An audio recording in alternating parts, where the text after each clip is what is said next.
Okay, so let me just check out who's joining us here today. All right. A little bit of a whirlwind with the technology today, but we are here. Yay. And just as a reminder to folks that we are recording this. So if you are going to be asking questions at some point, you just want to keep in mind that if your voice is on camera, it will be recorded and shared. But you can also ask questions in the chat. So welcome if this is your first time joining me for a monthly live Q&A. We do this every third Thursday of the month, and typically I will gather questions from the link inside your student dashboard where you can submit your questions in advance. Otherwise, you can also ask questions inside the Facebook group, and I will also take a look at those and gather those for our discussion here once a month. We also have a creative arts workshop that we do every first Thursday of the month, and those are typically primarily focused on creative arts interventions and activities that are more experiential and somatic in nature. So while this live stream typically focuses on clarifying ideas and answering questions, in the beginning of the month, we focus on getting into the body, tapping into our creativity, and just having a more experiential process together. Okay. All right. So as you're joining me, I would love to have you just type your name and where you're coming from in the comments or in the chat. Just gives me a little sense of who is here and lets me know who I am speaking to and with. If you are a student of mine, if you could also just let me know in the chat what course you're currently working on and where you are in that lesson. Like, what are your biggest takeaways right now? What is it that you are feeling inspired by, or that you're starting to think about in a more discerning way? I'd love to know that information. So I'm going to start off just by addressing the questions that I received in advance, and then I will create pauses to answer questions that may come up as I'm going. Definitely feel free to ask your questions as they come up for you, and I will take moments of rest to pause and to address what's coming up in the chat. So with that, again, if you'd like to type your name and where you're coming from in the chat, I'd love to know who's here. And I will just dive right into some of the questions that were posed in advance. Okay. So the first question, this one, I'm just going to paste this in the chat here so we can have a little timestamp for that. It'll let me.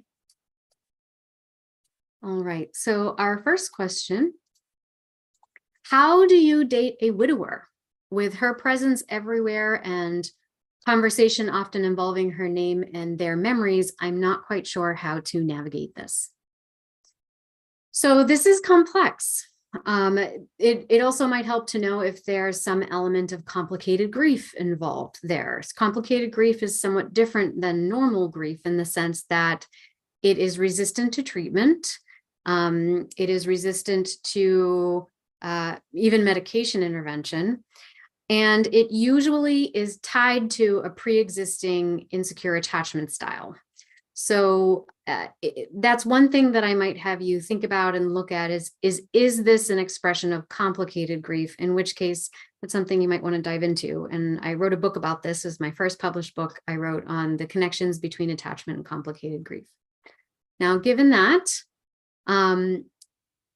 being with someone, even though they're experiencing layers of grief, can also still be deeply rewarding. There's lots of connections that can be made, even as we are grieving the loss of another connection. When you're dating a widower or a widow, it is often that you will feel the presence of the other person kind of woven into their life. And it's important to recognize that this is an important part of their emotional landscape and what goes into how they think about themselves and the way that they move through the world. And that is going to have to shift, right, for them on some level. But I tend to be someone who believes that you don't have to get over someone in order to love someone else. I think that we have unlimited capacity for love. I think that we can be mourning one loss and still feel abundant love for somebody new or for somebody else. Okay, so it is a delicate dance.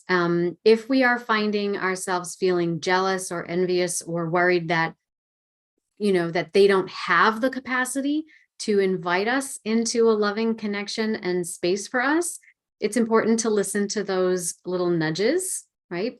It's also important to notice if those feelings are coming up because of something that resides within you, right? That there's something there that feels particularly stimulated because their grief and their preoccupation with that loss stimulates perhaps some unaddressed grief and loss that you have, right?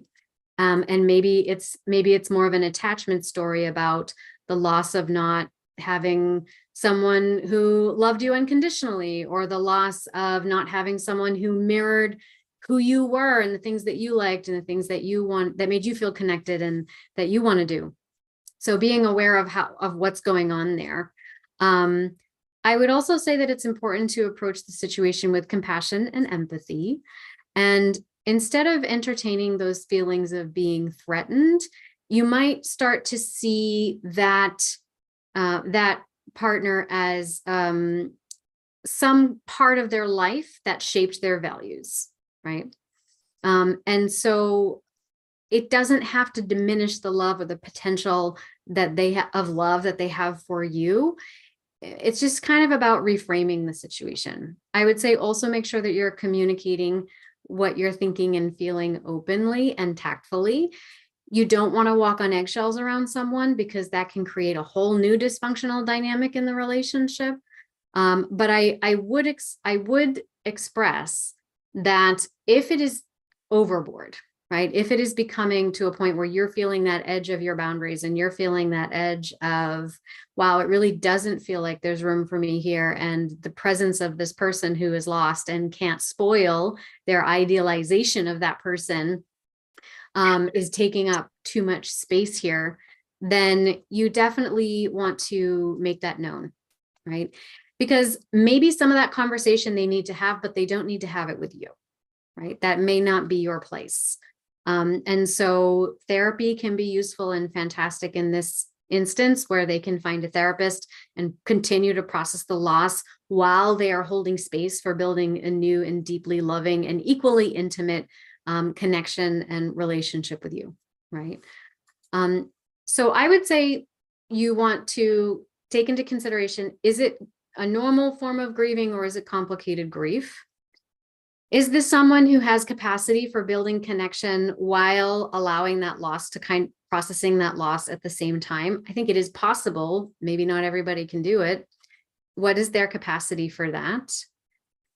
Noticing if you are feeling particularly stimulated by them expressing grief over a past relationship, what griefs or losses does that stimulate for you? What attachment anxieties or fears about not being good enough, or not being valuable enough, or not being loved as much, so on and so forth. Maybe there's some lesson learning there for you. And then also just being aware of your edge, being aware of your boundary, being aware of what kind of emotional investment and connection you're looking for in relationship in general. And then making those things known so that your partner is aware of the impact of their verbalizations on you, and they can go about finding solutions for perhaps processing that with a therapist or with another form of support in which that's a little bit more appropriate, instead of laying it at your feet, right? So I hope that helps. So that's how I would advise processing a relationship with a widower who seems to be a little bit stuck. Okay. I see we have a few people joining. Welcome, Carlicia from San Diego. Happy to have you here. Hi, Bezam. Thank you for joining. Okay. So again, if anybody has questions popping up as we go through, feel free to type them there in the chat, and I will try to address them, taking pause between different questions that were submitted in advance. So here's the next question. My partner shuts down, and the shuts down is in quotes because these are his words. He has used this tactic to survive his alcoholic and abusive father and continues to use it in relationships. The good news is that he has the self-awareness to be able to talk about this. The bad news is he does not see the downside to using this tactic and coping mechanism and plans to continue using it. So how do I navigate this relationship without feeling like I'm walking on eggshells, lest he shut down? Okay, so thank you for sharing your question. This is not an easy one, especially knowing that your partner comes from a more severely abusive background. We can certainly understand the reasons why.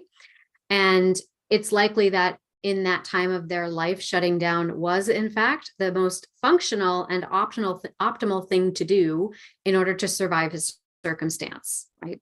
But when we cling to that circumstance, we constrict and we prevent the opportunity for new circumstances to create new patterns of response, right? And create new opportunities for opening up. Because when we shut down to close out the bad, we also close out the good. And then we forget, or we don't even know what the good looks or feels like.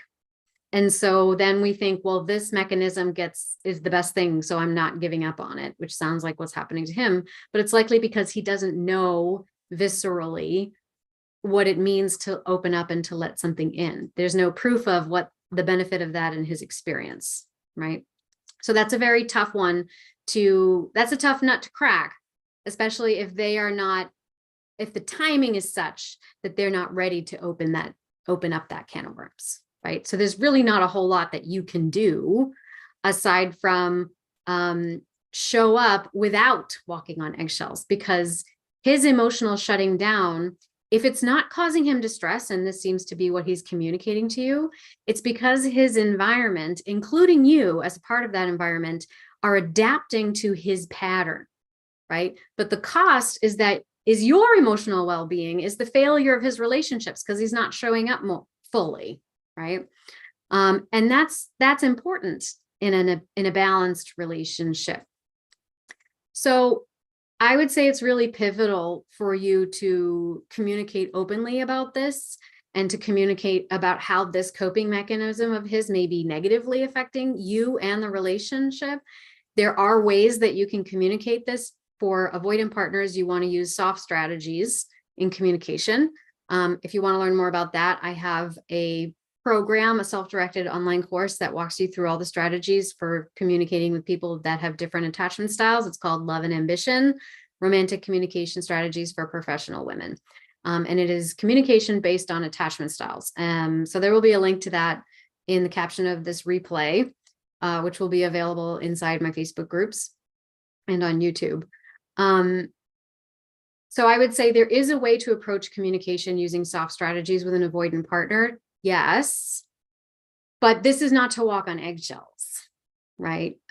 Because the impact that it is having on you is the negative consequence of his behavior. So if you're walking on eggshells around him, you are withholding the negative consequence of his behavior, and there's no impetus for him to change, right? So it really should be a wake-up call for him.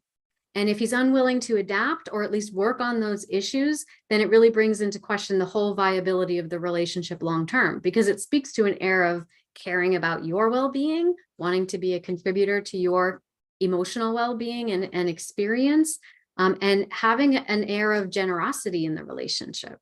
So creating some discomfort, your feelings may create some discomfort for him, and thank God. Right? It's not about making him feel bad just for the sake of making him feel bad or trying to get him to do something. It's more about being honest about how you feel and then creating the opportunity for him to choose to want to contribute to your emotional state, to choose to want to reach out and connect to you so that you feel good with him because he wants you to feel good with him, because that's a choice that he's making, right? So soft strategies are a nice way to kind of formulate that. So my overall guidance here is make sure that you are speaking your truth. You can take soft strategies in mind because they usually allow you to speak in a way that lands better with avoidant partners, for example. But you do want to let him know the emotional toll it is taking on you and doing it in a way that is not so blamey. So one other tip I would add here, and I talk about this more in the courses that I just mentioned, is being aware of when you're expressing your I feel statements from a place of ownership of your emotions versus a place of blaming.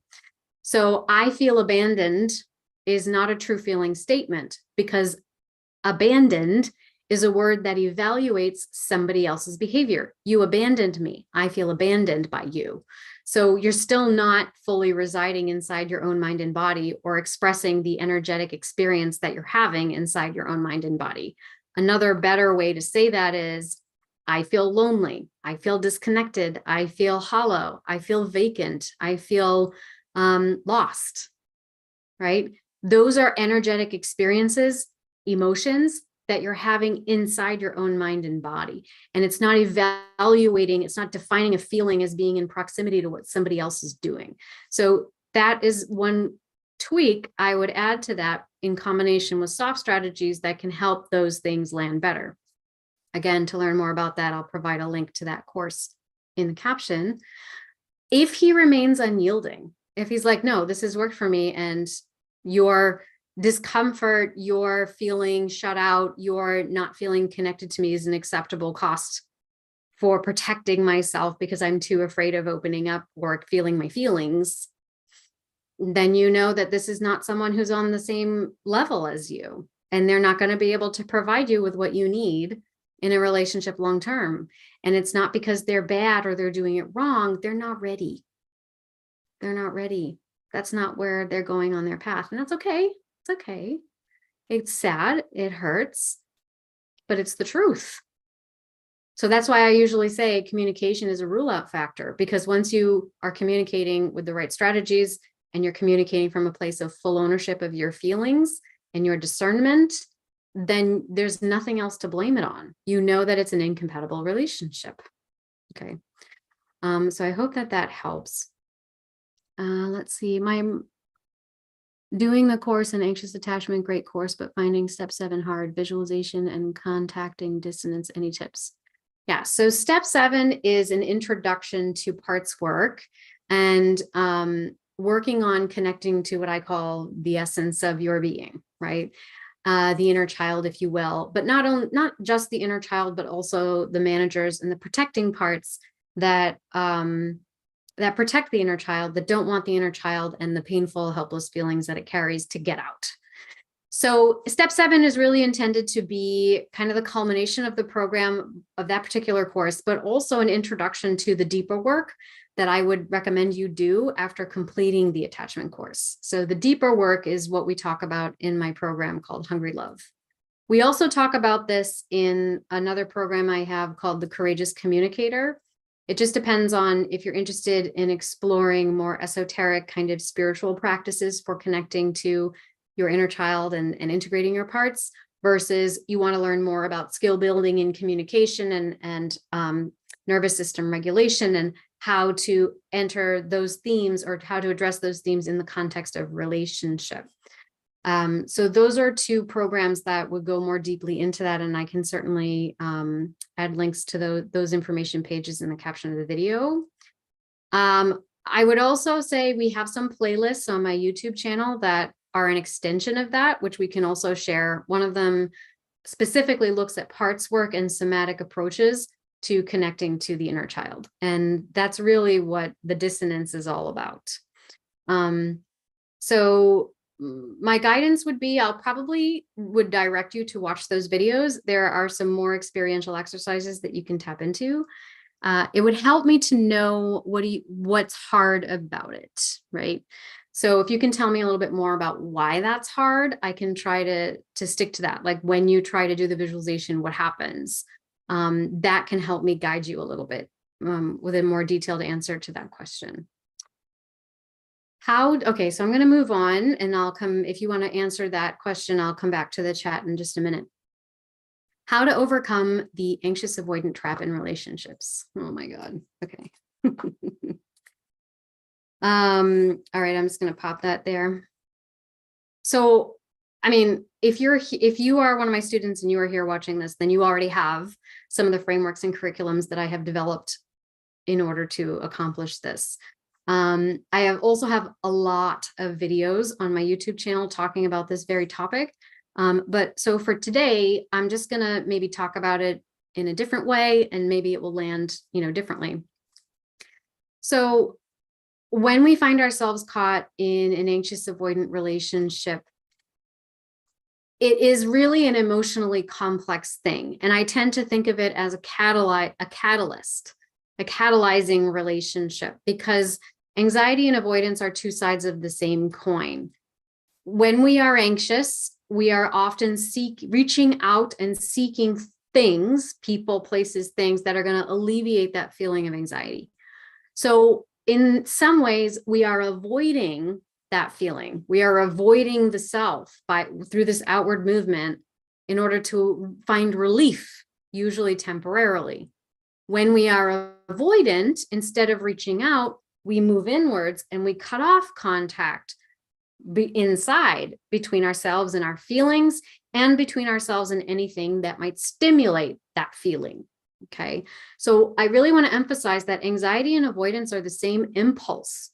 It's just when we're looking at it through the framework of attachment styles, one looks like it's outward reaching and one is inward.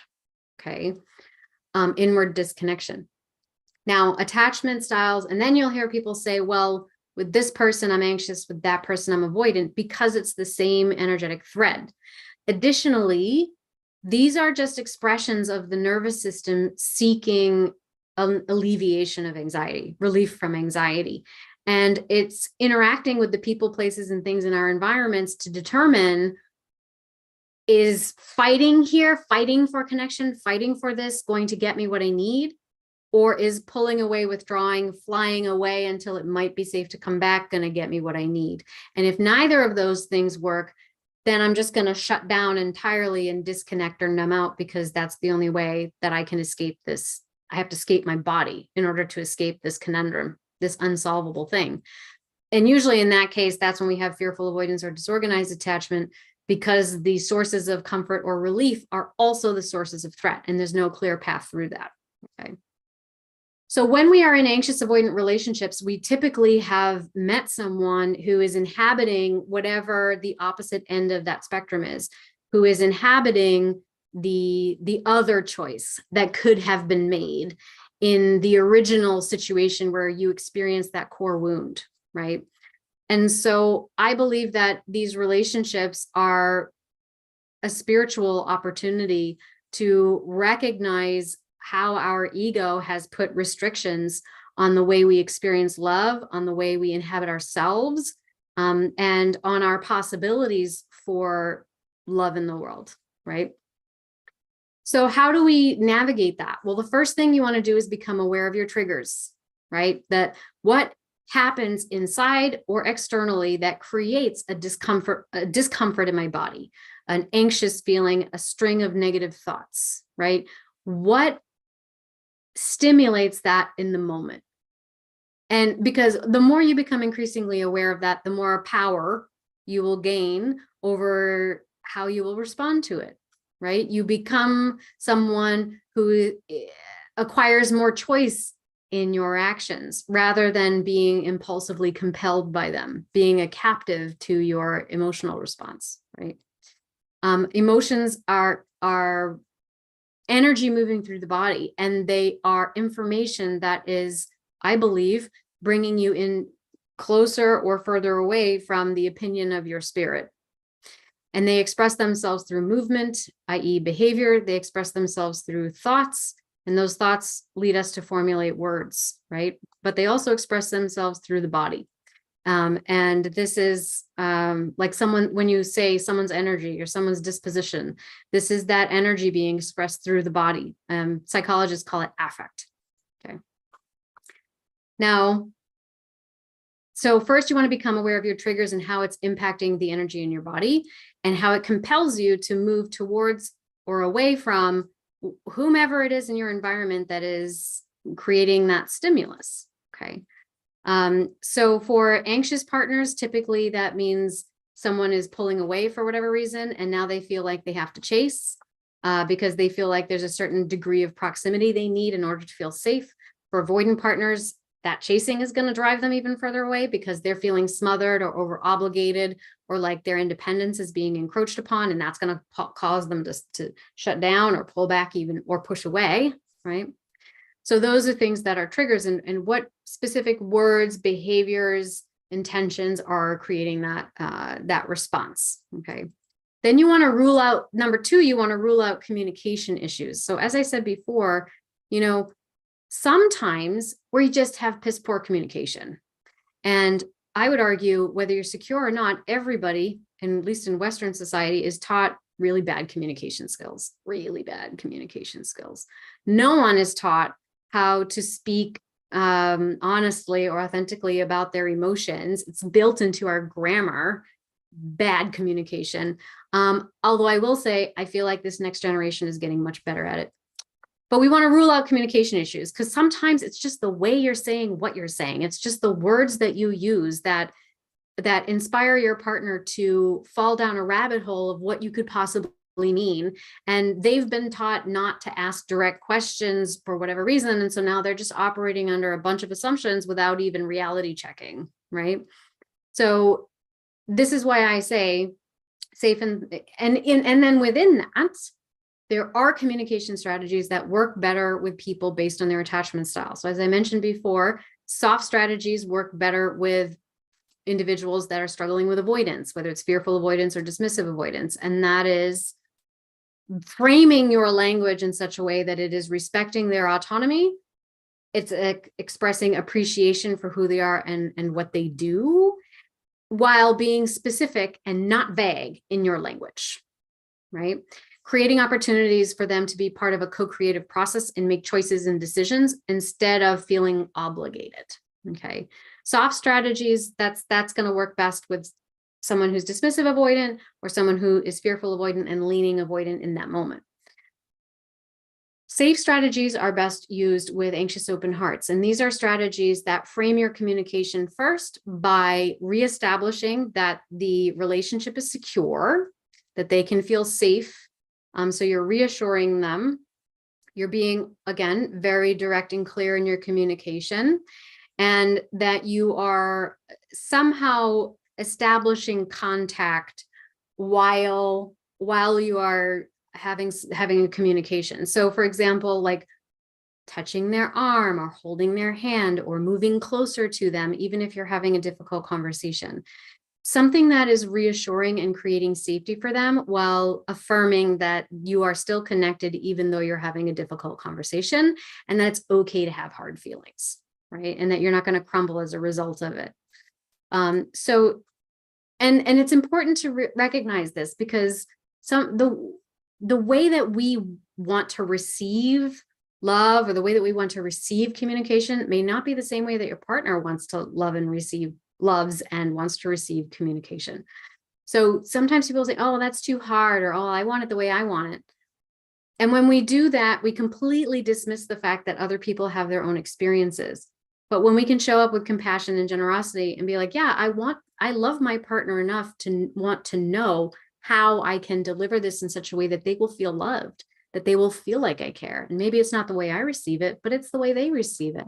And because I love them, and because there's a level of selflessness in that, I want to create space for their experience. Because once I do that, now I feel they will feel more connected to me, and I will feel more connected to them. Becomes that attuned reciprocal cycle, right?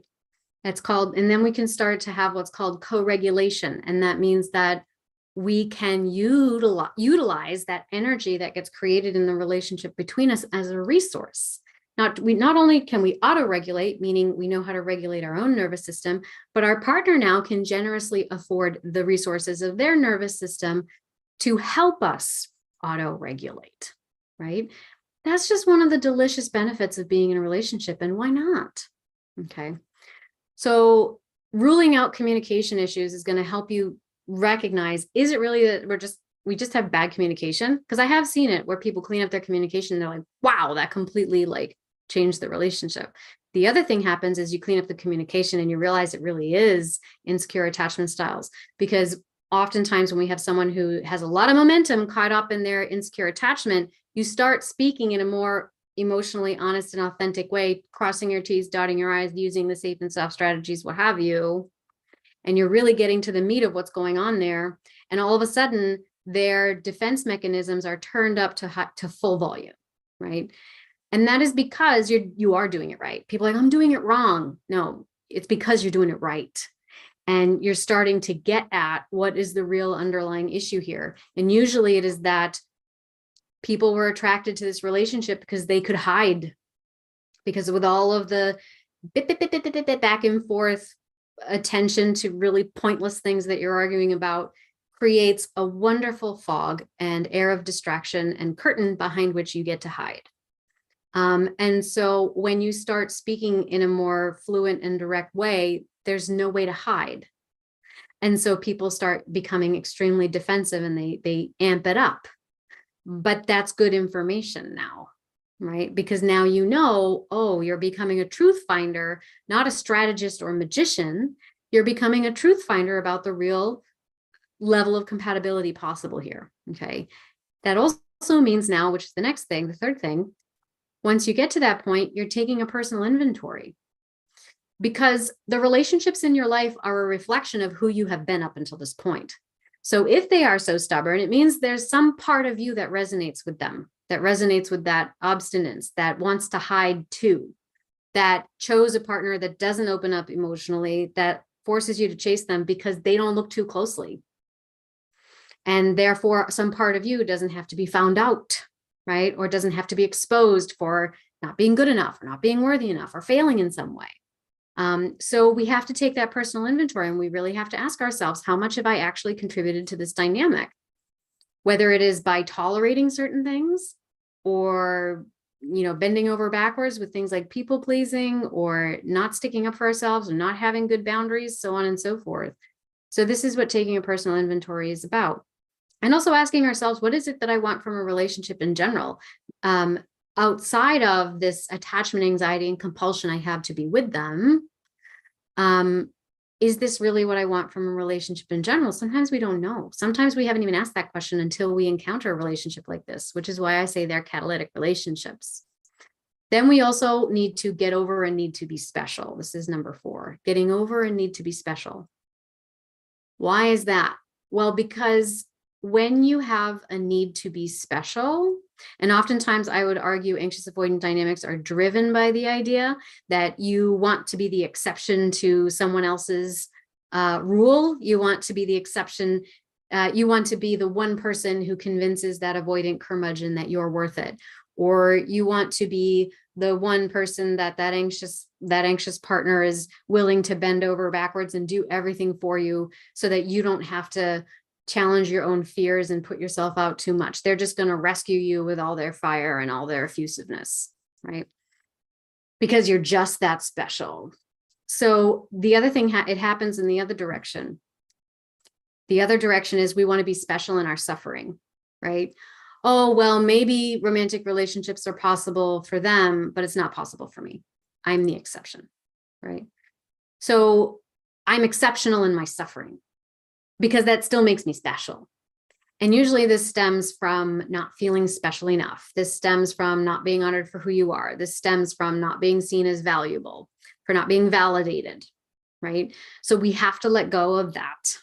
We have to let go of that and understand that a healthy relationship is going to make you feel exceptional, even within the framework of commonness.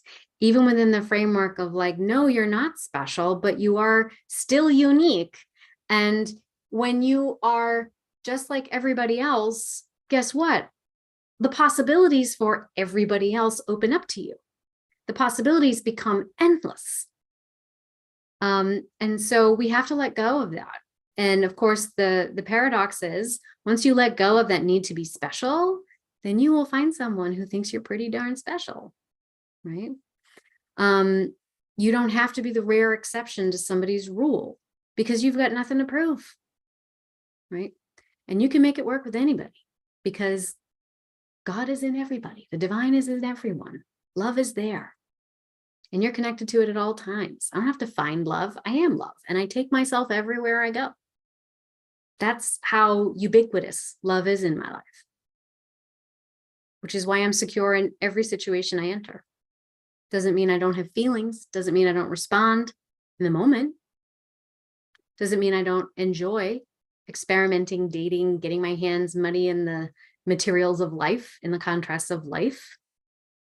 But I have that soul-centered security, that connection to the transcendent and to the ubiquitousness of love. So it's okay when things don't go right, because I know it's just a contrast nudging me left or right on my path, right? So getting over the need to be special. The last thing I'll mention here is taking a practical look at your values and your priorities. So oftentimes I will encounter partners who are obsessed with each other or can't get over each other. But if you ask them, and how do you imagine a long-term relationship with them? They can't, because either they've never even talked about what their priorities and values are in a long-term relationship, or they know for a fact that the person probably wouldn't show up in the ways that they need. I mean, you got to think about the trials of life, getting cancer, losing family members, losing a job. Like, what are the struggles in life? Is that someone who's going to be there for you, connect with you, and be able to go walk through that fire with you long term? And a lot of times we know they're not. I have a video on my YouTube channel. It's about stay or go, how to make that decision according to your chakras. And usually the way I like to talk about this is evaluating it through the gifts of the chakras in your body. In other words, your body knows, and we either listen or we don't. So for example, in the root, which is the shadow aspect is fear, but the gift is safety in the body and body integrity, right? So how do I feel inside my own body when I'm with this person? Am I on eggshells? Am I on edge? Am I waiting for them to say or do something wrong? Do I feel heightened arousal, but it's really a form of adrenaline high? And if that's the case, are there spaces in this relationship for me to relax, to be harmonious, to just kind of be with my sensuality, to rest? Are there restful moments of silence that feel really comforting and nourishing? And then you just keep moving up. I'll put a link to that video in the caption of the replay, but you move up into the sacral, and the sacral, the gift of that is creativity and duality and sexuality and emotional flow. And so the shadow aspect of that is guilt, not being able to hold dualities, splitting things into black and white thinking, right and wrong, not being able to abstract, becoming rigid in a fragile kind of way so that you're not flexible, that you can't have emotional fluidity. You have a limited emotional range, right? And so when you move into ask your very own sacral, how do I feel emotionally with this person? Are my emotions limited? Can this person, what's the sex like? Is it explosive because that's the only place I connect with them? And so I feel like I'm a slave to my sex drive? Or is it a really sensual experience and the sex is a dynamic expression of this healthy and balanced relationship that we have? Moving up into the solar plexus, it's all about identity, how you produce what you put out into the world, how you find meaning out of your productivity and ego identity. The shadow aspect of that is imposter syndrome, caring too much about what other people think about you. Is there an element of hiding in this relationship? Are you hiding parts of yourself? Are you suppressing parts of yourself because of a fear of being found out? All right. Moving up into the heart, grief and codependency is the shadow aspect of that, whereas compassion, love, acceptance of self and other. So are there parts of you that are grieving? Are there parts of you that are codependency is another shadow aspect of the heart? Are there codependent dynamics going on in the relationship where one person is the caretaker and the other person is a dependent, and there's sort of a dysfunctional imbalance there? Moving into the throat, can you speak your mind? Or when you speak, are you being placating? Are you just saying things they want to hear? Are you lying about how you really feel and what you really think about things, right? Moving up into the third eye, this is all about the ability to visualize and vision and see possibilities and assembling your experience into wisdom. The shadow aspect of that is limiting beliefs only seeing a limited number of possibilities, not being able to reframe negative thoughts, right? So what do you think of yourself when you're with them? How do your beliefs about the possibilities for your relationship or for love for you in the world in and of itself, or do they become limited, or are they open and expansive and creative, right?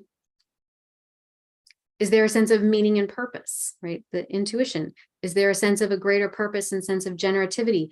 Being with this person, does it contribute to your sense of purposefulness and meaning in this lifetime? Does it feel like when you're together that your love is generative, that it is inspiring, that it is collaborative, that it contributes to something bigger than just the two of you alone? Crown, right? So this is what it means to take a practical look at your values and priorities. And of course, there's all the other things that come along with that. Religious beliefs. Would you want kids or do you not want kids? Where do you want to live? How much money how are you going to handle your money? Right? Blah, blah, blah. All that practical stuff too. Right? Are you having any of those conversations? So this is where I would really have you dig in, because the whirlwind of the emotional highs and lows can kind of pull you away from that. And that's super important stuff. Right. So those are the things I would probably tell you to look at with anxious avoidant relationships. And for more in-depth discussion of this, I would invite you to check out the links that I will include in the replay, or you can just go to my YouTube channel and search anxious avoidant relationships, and you'll see the numerous videos I've made on the topic. If I were to say, if there were something that you wanted to take action on, I would tell you to rule out communication first. So a good place to start with that, I have a program called Decode Mixed Signals and Relationships. That's a low-cost course, which you can check out. The other thing you might explore is I have a program called The Courageous Communicator, and it is a live group coaching program that focuses on, it's a 9 lessons, and we focus on the safe and soft strategies in communication, specifically looking at how to communicate using attachment styles, also weaving in my psycho-spiritual approach, where we are incorporating some parts work and connecting to the body and the body's wisdom in terms of, we can learn to say all the right things at the right time, but unless our emotional energy is coming from the right place, it's not going to make a difference. And so that's why we have to make sure that our words are matching up with the emotional energy that we are carrying, right? Otherwise, resentment usually builds up. I'm going to pause there and just acknowledge our chat. Let's see. I was not able to contact the inner self or visualize. I just tried for the first time yesterday, so I'll try again. So this is the thing. When you do these exercises, try to eliminate the idea that you're doing it right or wrong, right? Let go of any idea of what it means to connect to the inner self or visualize. So something happened. No matter what you did, something happened. You sat there, I sat there, and I got a blank, and there was just darkness inside. And then I thought, I must be doing this wrong, and I'm not connecting. So what are you learning in that moment? That you have ideas about right and wrong, that you're holding yourself in comparison to some standard, that those thoughts are creating a block or that may not creating a block, but that they need to be addressed first before you can connect to something more visual. Now, it could be that your body was responding. And so how did your body respond to those thoughts? Did you feel anxious that you were doing it wrong? So then I would have you drop down into that anxious feeling. It doesn't have to be visual. It's just a sensation. And so if I were to ask you, so when you're sitting in blankness and you're thinking you're doing it wrong, what color would you assign to that? What shape would you assign to that? What sound would you assign to that? Maybe it's a static sound. Maybe it's a wah, wah, wah, wah, wah, wah sound. Maybe it's a hollow, vacuous tunnel. Maybe it's a foggy gray color. Maybe it's a heavy, dark, black, muddy brown color. Maybe it's not. Maybe the blankness is lightness. Who knows? But you're not doing it wrong. You just have to acknowledge what's actually happening without trying to assign it to some idea of right and wrong, right? So I hope that helps. I would absolutely encourage you to try again. It is like the third eye can be the energy of the third eye is something that you can practice and develop over time. Not everybody's a big visualizer. I happen to have a very active third eye, so I'm a very visual person and visualizing meditator. But it doesn't have to come through that way. So, but these practices, especially art therapy interventions, will develop your third eye over time. So definitely I'd encourage you to do it again, but I would have you, before you do that, I'd have you go back to that experience and just acknowledge what you did experience in the moment without calling it right or wrong, right? So I hope that helps. We have another question. I discovered I am a spice of lifer, which is what I call fearful avoidance or disorganized attachment, by falling in love with another spice of lifer. He's the reason I found your videos, and by identifying the behavior I learned and discovered, I discovered my own. He's now more anxiously attached to someone else who's avoiding him, while I put myself in the position in relationship to him. And now I have an anxious person that's triggering my avoidance side. Okay.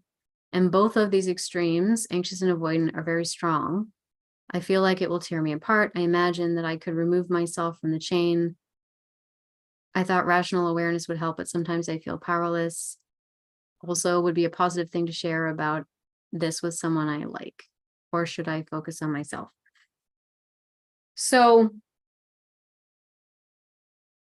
I would highly recommend parts work. When you feel conflicted and when there's that strong push-pull, usually it is because there's a difficulty in finding one's center and understanding, trusting oneself as being good enough or present in the sense of fullness as you are. And so I would highly recommend parts work to play with this.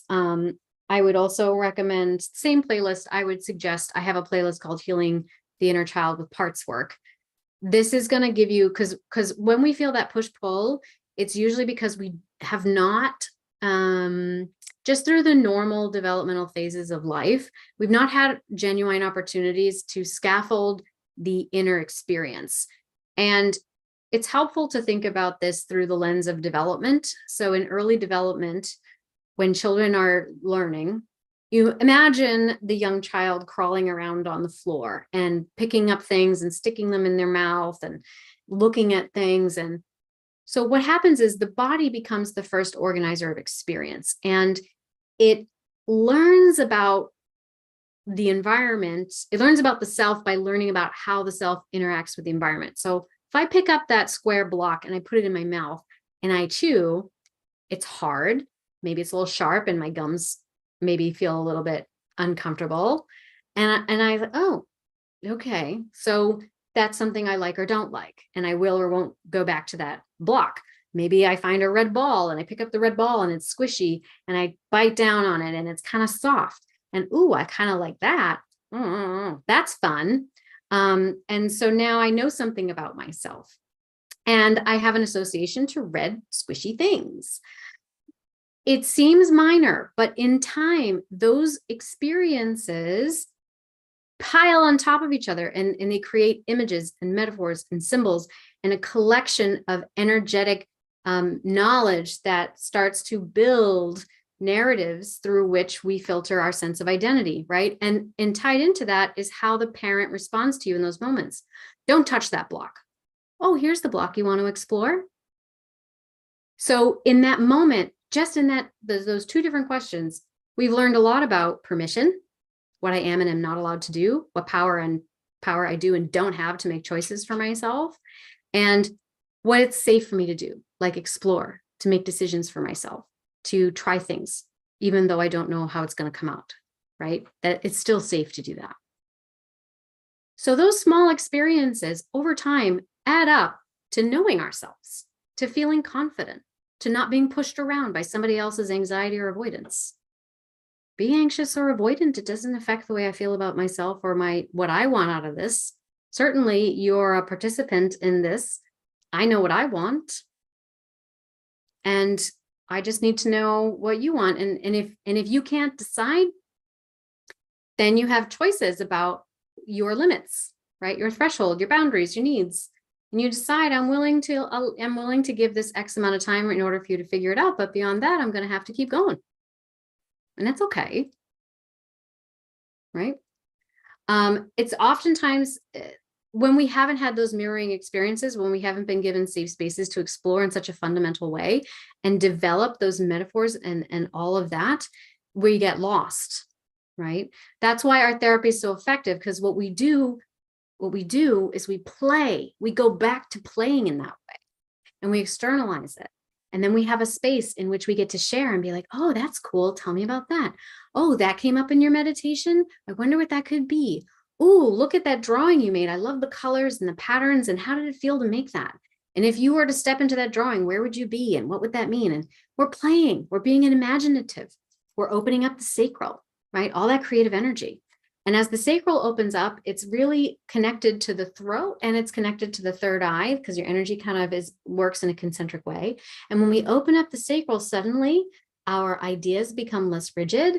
Our vocalizations become more authentic to what we are really thinking and what we're really feeling. And all of that stems from that vital creative life force energy that we are able to tap into now, because we've given ourselves to consider the possibilities, because we've activated the body as a first organizer of experience. We've called our energy down to fully reside within it. And now we're reaching out to explore again in safe ways. And over time, it's like learning it all over again. We're going to go back and we're going to relive that childhood now in adulthood. And we're going to create space and safety for us to develop that sense of internal self and alignment. And I think that that's then when we start to tap back into the spark that existed when we were young, before it was conditioned out of us, right? This is why inner child work and parts work is so fundamental. So I would recommend checking out that playlist that I have on healing the inner child with parts work. I'll include a link to that in the caption of the replay. Again, for those of you that are just joining, the replay will be available inside the student Facebook group. And for this particular live stream, we're also streaming through YouTube. So there will be some links there. All right, let's see. And we've got 3:54, got a couple more minutes. Okay.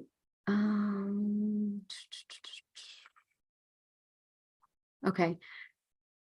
Can you help me with a test for a possible new partner? We have been on a few dates now. We have lots in common, but something feels off. I know my attachment style, but I wonder if she perhaps has not identified hers correctly. She is triggering me. I'm not sure if it's conscious, and it kind of feels manipulative. We can't have a good conversation about it. I must be wrong in my observation, is what she says, and I doubt that. Do I rescue or run from the situation? Okay. So I think it's really important to pay attention to when your gut or some aspect of your energy body is telling you that something is off, right? Even if it is just to say, oh, I noticed that my own triggers are starting to weave a story about this person or this relationship. Time for me to do a little reality checking. And it sounds like you kind of already did that. And then she said something that you must be wrong in your observation. So to me, that seems like you're noticing that there's something dismissive, there is something dismissive that she's expressing there, and also closing down the opportunity for a dialogue about it. And I think that you're absolutely right to pinpoint the reaction as dismissive of your experience. It's really not creating space for your feelings, and it's effectively shutting down any opportunity for it to be a co-creative discussion, right? So a more inclusive and validating response from her could have been something like, oh, well, I didn't realize that my actions were making you feel that way. Can we talk more about that so that I can understand better, right? So they lean in. You want someone who's going to lean in a little bit. Now, you also have every right to your feelings and observations, even if someone doesn't agree with it, right? And in any healthy, secure, or mature relationship, you want partners that have the emotional bandwidth to hear you out. And of course, your willingness to hear them out, especially when you're talking about something as sensitive as feeling emotionally manipulated, or like someone is touching upon your triggers. So I would agree. I think that dismissing what you're saying is a red flag. And this person may lack some of the emotional maturity or self-awareness to really show up in a co-creative and respectful way. To kind of circle back to the part of the question about whether you should try to rescue it or run from it, I think the focus should be on what is going to serve you in your emotional and mental well-being in the long term, right? Of course, people make mistakes. People have a moment of feeling, let's say, guilty or shameful about what they said. And so to minimize that feeling, they'll dismiss your discomfort in the hopes that you'll get over it, or that you won't feel that way anymore. And I think it's okay to have a degree of flexibility and compassion and understanding for people and giving people some leeway. But if you start to see this become a consistent thing over time, and it's early enough that I don't know that it would be worth your while, right? I think the goal here is to really trust your intuition and to make choices that are going to align with your highest self around the type of relationship that you want to invite into your life. There's a comparison for, I don't know how many of you, if you know about Abraham and Esther Hicks, just give me a little thumbs up or something in the caption there. I'm a big Abraham Hicks fan, and they have a lovely comparison and metaphor that they use. And I'm only offering this because I know that it sounds like it's the very beginning stages of something that you could, let's say you could go to a McDonald's and you could try to teach them there how to make a Wagyu steak, right? Or how to make a really nice burger the way that you like it. And you could take a lot of time trying to teach them how to do that. Or you could just go to the restaurant down the street that already knows how to make it that way, right?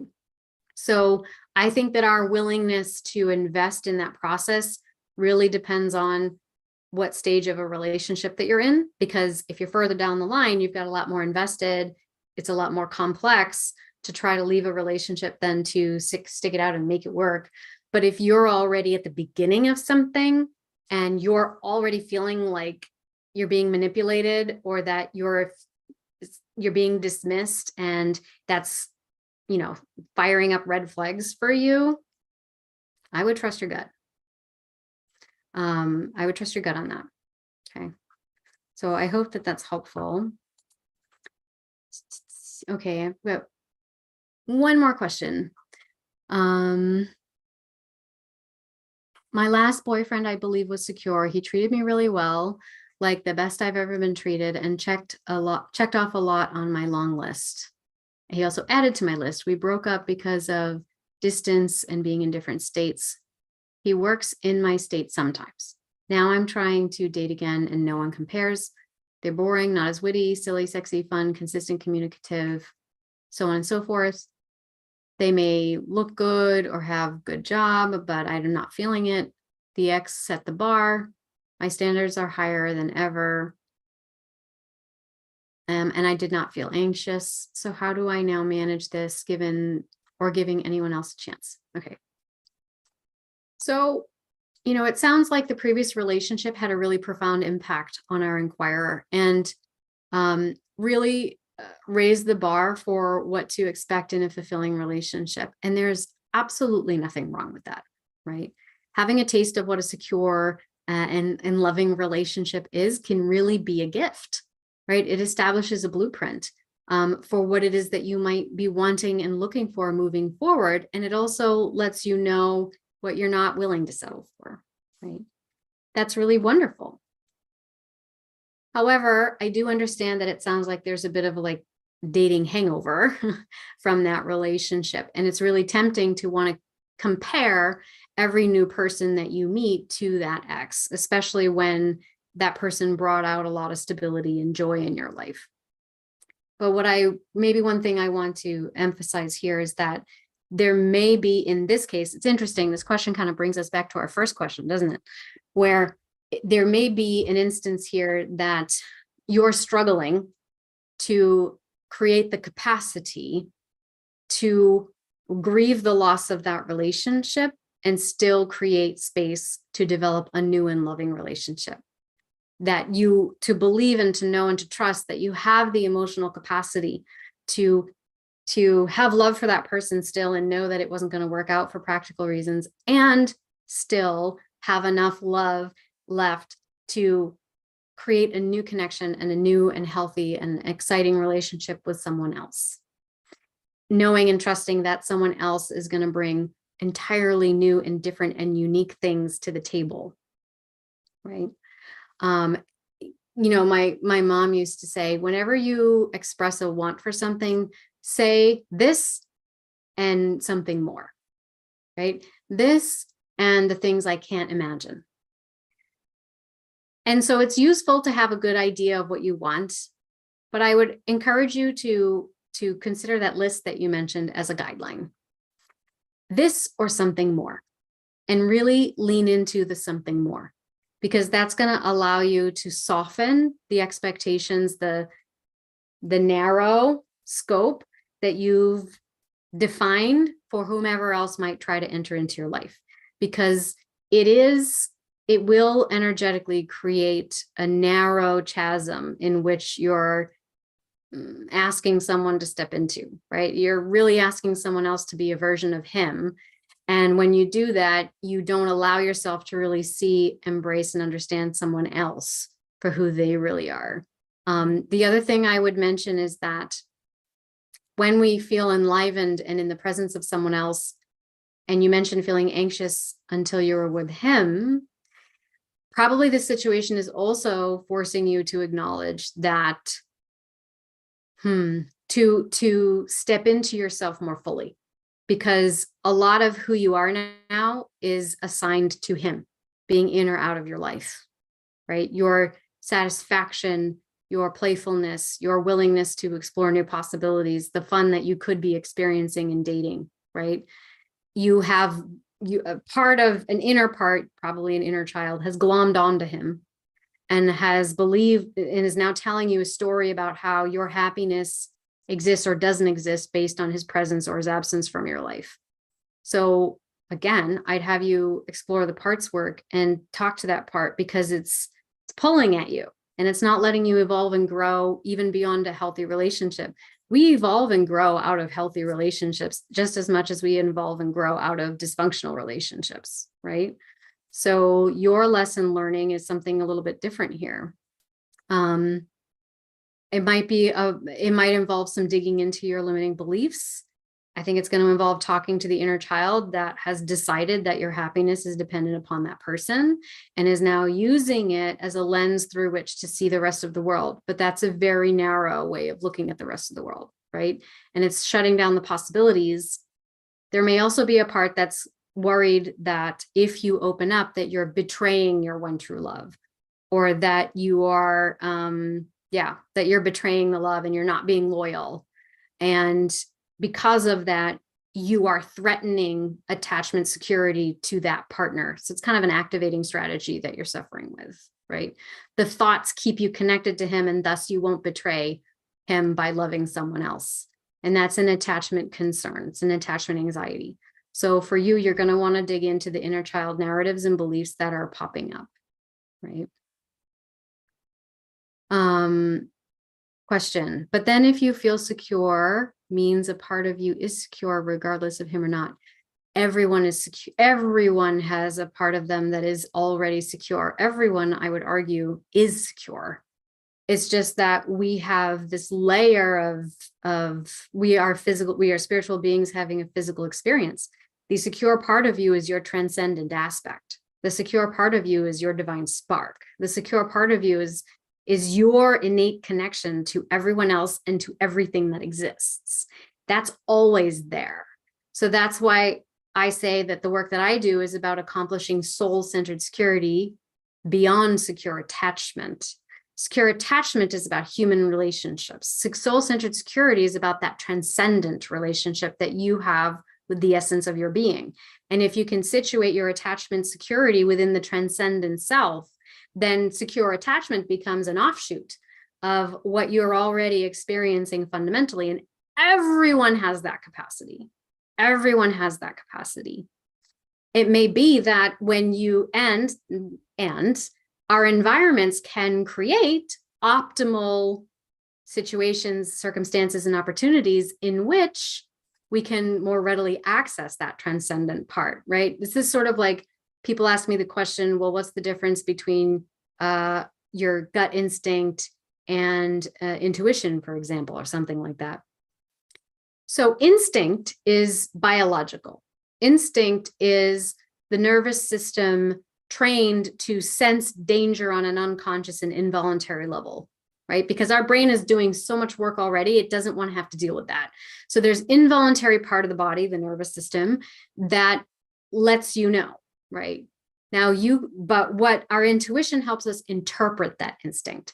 And when it is very difficult to access intuition if we feel like we're fighting for our lives. There's not enough mental and emotional space for it, right? Because we have to protect the integrity of the body. That's our objective as a spiritual being having a physical experience. We won't have a physical experience if the body feels threatened. So attachment is fundamentally connected to a concern for the safety of the body, because it's a system, it's an automated system connected to your limbic brain and nervous system that tells you this person is or is not essential to our physical, mental, existential survival, right?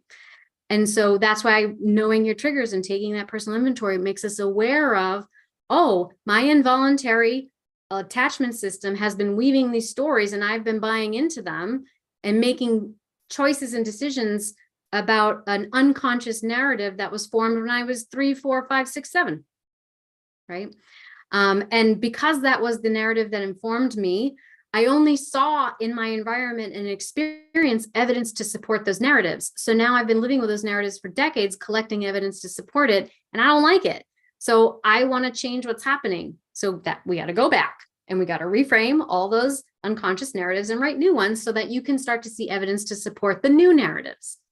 If I said to you, look around the room and count up all the red things you see, you look around the room, you count up all the red things you see, and I say, okay, now tell me how many blue things you saw. And you're going to say, Brianna, I have no idea. You told me to count up the red things. Okay, does that mean there were no blue things? Well, I don't know. I was looking for red things. That's what our attachment filters do. They tell us what to look for, and then we construct our beliefs around those.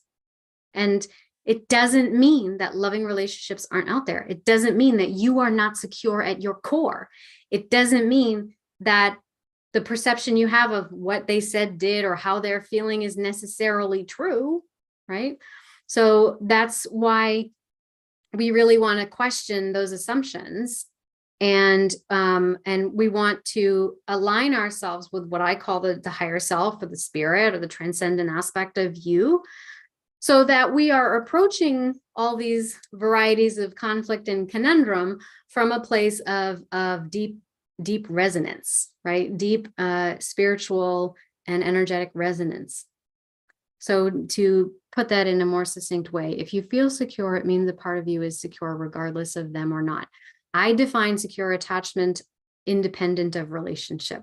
Relationship is one expression of self-security, right? It can be defined. So can I make decisions without having to ask a million other people? Do I hold myself to my own standard and not worrying about external standards for things? Can I connect with my own opinions, thoughts, and feelings about things without questioning my preferences? Can I question myself without questioning my entire identity and sense of integrity? Does a process of self-inquiry make me feel threatened, or does it make me feel excited because I like the idea that there are mysterious unknown depths of myself that I will never know, and what a fun and exciting process to just explore that endlessly until I die. Is there, when I'm with someone, can I feel my feelings and have a sense of what's mine and what is somebody else's? And when I feel someone else's feelings inside my own body, can I allow my own response to come up and hold those two things together in the same space and be present with someone else and their feelings and the feelings they bring up with me without needing to push them away, end them, fix them, move away from that information, which is a juicy moment of connection, just by allowing myself to be here in full presence with it, right? And knowing that by being fully present with this, it's going to move along its way eventually, instead of pushing or pulling against it, which will only make it more obstinate, right? So this is how we embody security without, none of that depends upon what your partner is saying, doing, believing, right? So I hope that helps and that makes sense. Thank you everybody for sticking with me. I know we went a little bit over time. As a reminder, the replay will be inside our Facebook group for students. For those of you that may have been watching on YouTube, you can check it out here on my dashboard, and I'll include some links that I mentioned in the caption. Thank you, everyone. I hope that you enjoy the rest of your week. Take care.